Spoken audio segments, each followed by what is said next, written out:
अरे शौख नइखे करेला मोहब्बत और प्यार हो, आ तोहरा से निमन हथियार और यार हो।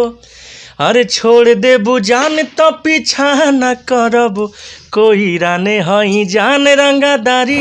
रुनु झुनु बाजेला रे गोरी तोरे पाँव पे जनिया, नैना लागेला भोर के किरनिया। जदि लफड़ा में कपड़ा जे फाट जाई हो, तो सारा जिला यही में हट जाई।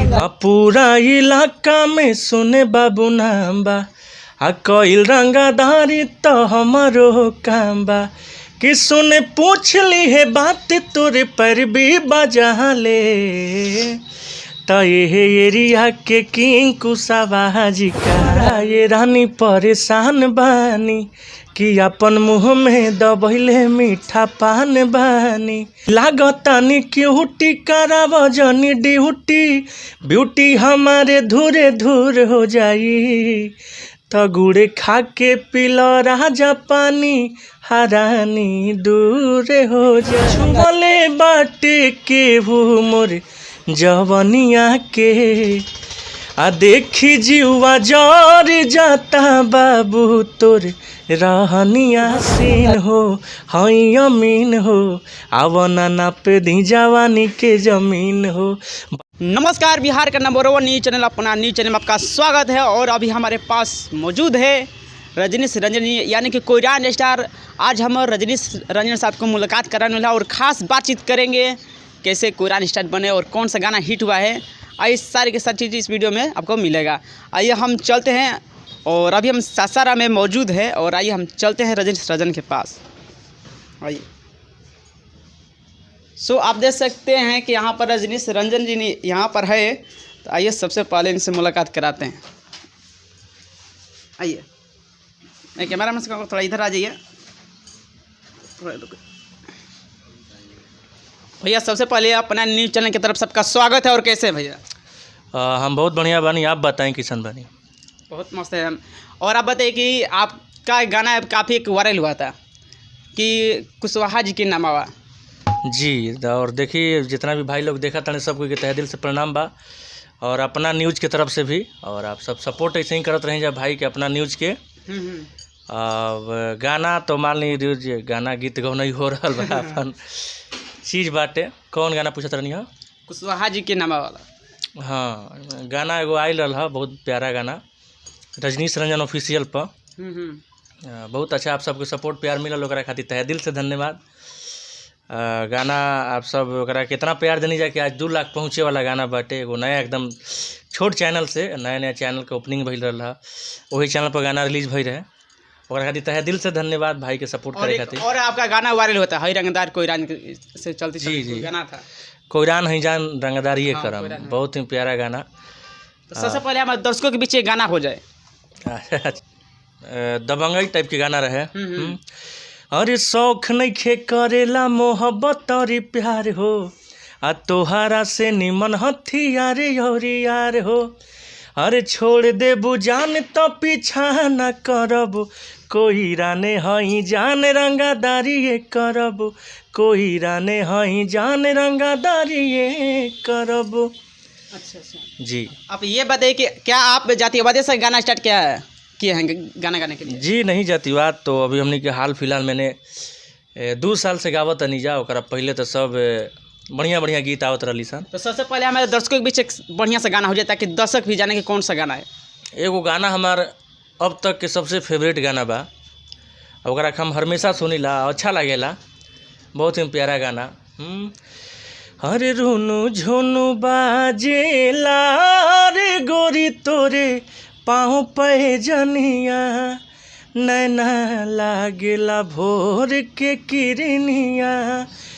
तोरे रूपावा के आगे फीका चंदनिया, रुनु झुनु बाजेला रे गोरी तोरे पाँव पे जनिया। बहुत ही काफ़ी बेहतरीन गाना रहा। अच्छा, पहले आप अच्छा सा गाना गाते थे, तो क्या उस समय आपका नहीं चलता था, तो क्या जातिवाद गाना स्टार्ट कर दिए? देखिए ऐसा कुछ नहीं खे कि ना चलत रहा, चलत रहे। और अभी भी गाना आवेला अच्छा अच्छा गीत। और थोड़ा सा अभी माहौल जो चल रहा बाटे, लोग के डिमांड रहेला कि जातिवाद गाना थोड़ा सा आते के चलते हमके गावे नहीं जा। और कोनो विशेष कोनो वजह नहीं है, सपोर्ट मिल रहा तो गावे नहीं जा। और भाई लोग के हमेशा प्यार मिलत रहेला, अच्छा लगेला आप सबके प्यार पाके। अच्छा ये बताइए कि अभी आपका कौन कौन सा प्रोजेक्ट अभी आने वाला है? अभी हाल फिलहाल में तो रजनीश रंजन ऑफिशियल से मौर्य वंश गाना बाटे, जो कि बहुत ही लाजवाब गाना बाटे। वो गाना 14 या 15 तारीख के आप सबके बीच में रही। और बहुत ही धांसू वीडियो, थोड़ा सा अच्छा चीज़ हमने कैले बनी जा अपन समाज के ऊपर। तो हमके आसाना पूर्ण विश्वास बा कि वो गाना के आप सब खूब प्यार देव जा। अच्छा ये बताइए कि आपका गाना पहले की अपेक्षा और आज की अपेक्षा काफ़ी वीडियो महंगे महंगे बनने, काफ़ी बजट लगा है, क्या कहना चाहेंगे इस सब के बारे में? देखिए भोजपुरी बा और एकरा में जब तक कुछ अच्छा चीज़ ना करब तब तक रुआ के कोई सुनी ना। कैसे कि आज के 5G के ज़माना बा, ऑडियो के साथ साथ वीडियो के। तो जितना खूबसूरत गाना बा ओकरा से बढ़िया वीडियो अगर ना रही तो लोग कहीं ना कहीं ना उस चीज़ के पसंद करला। तो उनके पूरा प्रयास रहेला कि बढ़िया से बढ़िया चीज़ करी जाओ, ताकि लोग के अच्छा लगो कि हाँ भाई अपन समाज में भी बात, चाहे बढ़िया बढ़िया गीत गावल जी, बढ़िया बढ़िया वीडियो रही तो कहीं ना कहीं लोग अगर पसंद भी करी। यही वजह से हमने के हमेशा टारगेट रहेला कि अच्छा चीज़ गावल जाओ, अच्छा चीज़ बनावल जाओ। अच्छा ये बताइए कि आपने अपने जीवन में क्या क्या स्ट्रगल किए हैं जो कि इस मुकाम पर पहुँचे हैं, जो कि रजनीश रंजन के नाम से जाने जाते हैं? क्या कहना चाहेंगे सबसे पहले दर्शकों के लिए? देखिए जब हम एल्बम के क्षेत्र में 2017 के अकॉर्डिंग, मतलब उस समय हम स्टार्ट कैले रहनी हाँ, तो काफ़ी स्ट्रगल करे के पड़ल है। थोड़ा सा जगह जगह जाना, स्टेशन पर सुतत रहनी हाँ, पैसा वैसा थोड़ा सा घर परिवार से कम मिलत रहा हो घरी। तब वही में अपन होटलों खर्चा देव, खाई पियब कि स्टूडियो खर्चा देव कि कहाँ रहब। अब पटना हमने जाते रहे रिकॉर्डिंग में, का होत रहे कि वो घड़ी हमने कोनो वैल्यू ना रहत रहे, कैसे कि छोट छोट कलाकार रहनी आ जा। तो वो समय अगर कोनो बड़ा सिंगर आ जास तो लोग कहे कि अब कल आइएगा, तो उतना पैसा रहत ना रहे हमने भी कि घरे से पटना जाए में काफ़ी पैसा लग जाता रहा। तो जितना हम सोचनी कि जाए आवे में समय लगे से बढ़िया एक दिन अइजे अपन स्टेशने पर बिता लिया जाओ। तो स्ट्रगल भइल बा अपन लाइफ में, संगीत में। और गार्जियन के हमेशा सपोर्ट रहा हमारा पर। लोग संगीत सिखैलस हमरा के, इतना काबिल बनिलस कि हम कुछ गा लेता नहीं। हमारे श्री शंभू पांडे गुरु जी के आशीर्वाद बा। तो ऐसे ही अपन धीरे धीरे धीरे धीरे स्ट्रगल चलत गई यहाँ वहाँ, अपन धीरे धीरे अपन सब सही चल रहा बा। अगर गाना कोई भी नया कलाकार, कोई भी सिंगर होता है, उसका गाना अगर नहीं चलता है तो क्या करते हैं, छोड़ भी देता है। वो कहता है कि मैं नहीं गा पाएंगे, क्या करना चाहेंगे? कुछ ऐसा बताइए ताकि दर्शक भी कुछ मोटिवेट हो। देखी जौन पीरियड से हम गुजरल बानी, हमरा आशा ना पूर्ण विश्वास बा कि आज के डेट में लाखों सिंगर, छोट छोट भाई हमारे जितना भी बाड़े गुजरत होखी, चाहे हम भी अभी गुजरता नहीं। ऐसा बात नहीं है कि हम बहुत बड़का स्टार हो गई बनी। तो भोजपुरी है, एकरा में थोड़ा सा स्ट्रगल पड़ेला। कैसे कि देखी अगर दोसर चीज़ में जाए तो रुआ के स्ट्रगल कुछ और करे के मिले, लेकिन एजा अपन घरे परिवार से स्ट्रगल करे के बा, अपन समाज से स्ट्रगल करे के बा। कैसे कि भोजपुरी बहुत बड़का इंडस्ट्री नहीं है। तो एजा अपने लोग से सपोर्ट से, प्यार से, आशीर्वाद से लोग आगे बढ़ेला। तो थोड़ा सा मेहनत करे के पड़ेला। और मेहनत करे से कोनो ऐसा काम नहीं है कि मतलब असफल होके। तो मेहनत करत रहे के बाद हम भी करता नहीं। जितना भी भाई लोग देखत रहे सब कोई मेहनत करी, कबो हताश नहीं हो कि अगर लगन बाटे तो करे के बा। अच्छा ये बताइए कि आपका कौन सा गाना हिट हुआ था जो कि आपको रजनीश रंजन की यानी कि कोयरान स्टार के नाम से जाने पहला गाना तो हमारे एगो हिट भई रहा, सारा जिला ये में अट जाई। अच्छा अच्छा, बहुत ही आप सबके काफ़ी सपोर्ट मिलल हो गाना के। 4 मिलियन व्यूज संजीवनी से गाना वायरल है आज से 2-3 साल पहले। काफ़ी ओकरा के लोग सुन रहा। फिर ओकरा बाद कुशवाहा जी के जांग पर बैठबे तो काफ़ी मतलब सपोर्ट मिलल ओकरा से, हमारा नाम मिलल कि नहीं अपन भी समाज में लोग बाड़े ऐसा गावे वाला। तो बहुत अच्छा लगेला, सपोर्ट मिलला सब कोई के। अच्छा ये हमारे दर्शकों के बीच हो जाए जो कि गाना आपका हिट हुआ था। मेरा लाइन उसमें ए गोरी जिला रोहतास में जे आ जइबू हो, आ बाचे पहिबू ना साचो कोड़ा जइबू हो। तब लड़की का लाइन है कि जदी लफड़ा में जदी लफड़ा में कपड़ा जे फाट जाई हो, तो सारा जिला यही में हट जाई हो। काफ़ी उस समय के फेमस गाना रहा, लहर रहे वो घड़ी गाना बाजल रहे बहुत अच्छा। और ओकरा बाद आप सबके बीच में लगातार गाना आवता, लोग सुनता, ओकरा के तहे दिल से धन्यवाद। और ऐसे ही आप सब सपोर्ट बनले रहिए भाई के। अच्छा ये बताइए कि दर्शक का भी डिमांड रहता है कि आखिर आप बिलोंग कहाँ से करते हैं? देखिए हमारा प्रॉपर घर सासाराम पड़ेला, रोहतास जिला में, बिहार। और हम खास सासाराम के रहे वाले बानी और एजे से हमार पढ़ाई लिखाई जन्मभूमि सब एजे बाटे। आज की डेट में कहीं भी लोग जाला तो अपन काम के क्षेत्र में पटना, बनारस, दिल्ली, बम्बे तो वो अलग बात बा, लेकिन अपन जो कर्म भूमि बा, अपन जहाँ जन्म ले बानी, जब पढ़ाई लिखाई हमारी है सासाराम बाटे। तो चलिए आप हमारे चैनल में जाते थे दर्शकों के लिए एक जो गाना आपका आया था कोयरान किंग, सबसे पहले भी हमारे दर्शकों के बीच हो जाए। कुशवाहा किंग जौन गाना बाटे आप सब सुनी जाओ ओकरा के, बहुत ही प्यार मिला था ओकरा के। गाना हम थोड़ा सुना देता नहीं। अरे पूरा इलाका में सुने बाबू नाम बा, कईल रंगाधारी तो हमारो काम बा, कि सुने पूछ ली है बात तोरे पर भी बजा ले, तो ये एरिया के किंग कुशवाहा जी कहले, तो ये एरिया के किंग कुशवाहा जी कहले। बहुत ही प्यार आप सबके मिल रहा बा, ओकरा खातिर तहे दिल से धन्यवाद। अच्छा इस पर भी बहुत सारे सिंगर बहुत कास्ट का गाना गा दिए हैं, क्या कहना चाहिए? देखिए भोजपुरी है, इजा कोनो नियम कानून नहीं खे, ना इजा कोनो सेंसर बोर्ड बा।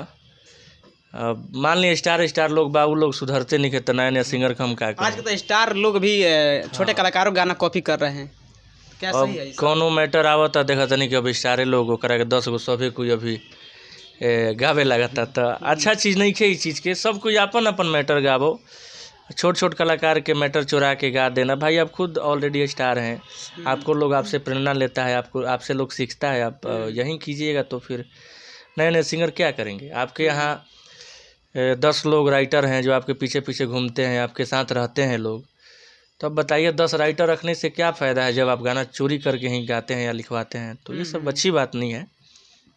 अब नए नए सिंगर लोग हैं, अपने पैसा लगा कर राइटर लोग से कितना रिक्वेस्ट कर करके कुछ अच्छा मैटर लिखवाते हैं, पैसा देते हैं, और काफ़ी स्ट्रगल करते हैं, उस पर मेहनत करते हैं, लेकिन स्टार लोग आते हैं अपने मुखारबिन से गाते हैं, उसको प्रमोशन लगाते हैं वगैरह वगैरह, उसको हिट कर देते हैं। जिसका गाना रहता है उसका अस्तित्व तक मिट जाता है कि वास्तव में गाना है किसका। तो ये गलत बात है। हमारे भोजपुरी में इस चीज़ को ख़त्म किया जाए, क्योंकि हर कलाकार अपना मेहनत करता है अपने आगे भविष्य के लिए। तो ऐसे चलेगा तो हमारा भोजपुरी कभी ज़िंदगी में कभी आगे नहीं बढ़ पाएगा। अच्छा ये बताइए कि जब आप गाना गाने जब स्टार्ट किए होंगे तो आप भोजपुरी में आदर्श आप किनको मानते हैं, गुरु किनको मानते हैं आप? देखिए आदर्श हम सभी केहू के मानिला, जे भी हमरा से बढ़िया गावेला, जे भी हमरा से आइडियल बाटे, और सभी कोई के हम सुनीला, सब कोई से सीखीला। और हमारे गुरु श्री शंभू पांडे जी बानी, जहाँ के हमरा के सिखैले बानी, तो वहाँ के आशीर्वाद से अपन संगीत के शिक्षा लेके हमके गावे नहीं जा। और बाकी सब तो भोजपुरी में अपन एक से बढ़िया माने कलाकार लोग बाने, सिंगर लोग बाने, हर सब कोई बाटे, अपन गीतकार लोग बाने, सभी के उसे हम सीखीला। हाँ। अच्छा ये बताइए कि आजकल भोजपुरी में बहुत सारे विवाद फैल रहा है, क्या कहना चाहेंगे? देखिए विवाद के बारे में तो हम ज़्यादा विशेष ना कम, कैसे कि हम कबो विवाद में रहिला ना रहल पसंद करीला। कैसे कि हमार काम राफ साफ होला, जातिवाद होके चाहे लोकगीत होके चाहे कोई भी गीत होके, हम केहू के गाड़ी दे के आज तक कबो गाना नहीं गईले, ना केहू के टारगेट करके गाना गईले बानी। कैसे कि हमने के संगीत करते हैं जा राजनीति नहीं जाए करत, जेकरा जितना बुद्धि बाटे सब कोई करेला अपन, तो उससे हमरा कोनो वो चीज़ नहीं है कि लोग करेला, लेकिन ये गलत बात बाटे, ये सब ना होके के चाहिए भोजपुरी में। तो आप बताइए, आप हमारे चैनल में जाते थे दर्शकों के लिए एक ऐसा गाना सुनिए ताकि दर्शक भी खुश हो जाए कि रजनीश रंजन के गाना है। और ये अच्छा ये बात रहता है कि जब ऑडियो जब सुनते हैं ना उस समय का कुछ अलग ही फील होता है गाना सुनने के, जब आमने सामने जब गाना सुनते हैं ना कुछ अलग ही टाइप का रहता है। क्या कहना चाहेंगे? देखिए अब हमने के उसे गावे नहीं जाता, स्टूडियो में थोड़ा सा हर प्रकार के चीज़ सिस्टम वगैरह रहेला, तो में अंतर रहेला। हाँ, तो जो रियल बाटे वो खरा में थोड़े कोई बदल सकेला। चलिए गाना सुना दीजिए दर्शकों के लिए। गाना कैसन गाना सुना दी? कोई भी माने कि अभी अच्छा, ये बताइए कि आज अभी नया साल आने वाला है 2023 में, क्या कहना चाहेंगे? कौन सा गाना अभी आने वाला है? नया साल में तो गाना अभी छूटे वाला बाटे, अभी हम बताई ना कहे से कि गाना चोरी हो जाता है। अभी वो गाना हाल फिलहाल में रजनीश रंजन ऑफिशियल पे वो गाना बहुत ही प्यारा गाना अभी रिलीज भइल बा जौन गाना के नाम बाटे गुड़ खा के पीला राजा पानी। अभिनंदन बिहारी जी के गाना लिखल बाटे, बहुत ही प्यारा गाना बाटे। अभी सीजन चल रहल बाटे अपन धान उनके कटनी पिटनी के, तो वही के देख रेख में अपन गाना एगो रिकॉर्ड भइल बा। गाना बाटे कि लड़का का लाइन है पहले कि झारा पुअरा ये रानी परेशान बानी कि अपन मुँह में दबैले मीठा पान बानी कि झारा पुअरा ये रानी परेशान बानी कि अपन मुँह में दबैले मीठा पान बानी। तब लड़की का लाइन है कि लागतानी क्यूटी कराव जनी ड्यूटी ब्यूटी हमारे धूरे धूर हो जाई तो गुड़े खा के पिलो राजा पानी हरानी दूर हो जाई।